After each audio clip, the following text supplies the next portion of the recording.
গ্রামের সাদাসিধে ছেলে। সেদিন প্রথমবার কলকাতায় গেছিলাম।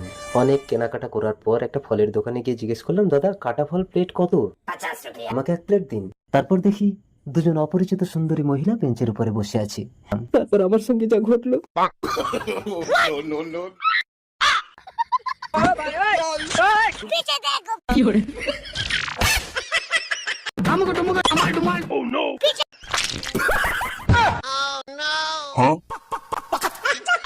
আর 1 প্লেট কাটা ফল দিন তো। প্লেটটা নিয়ে বেঞ্চে বসতে গিয়ে দেখলাম একজন অপরিচিত সুন্দরী আমার সমস্ত কেনা জিনিসের ব্যাগটাই নিয়ে পালিয়েছে।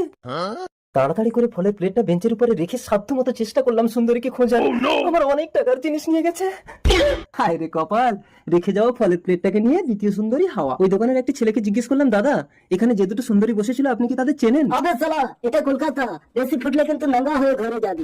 ক্ষমতার জোরে শহর গলা ধাক্কা দিল গ্রামকে।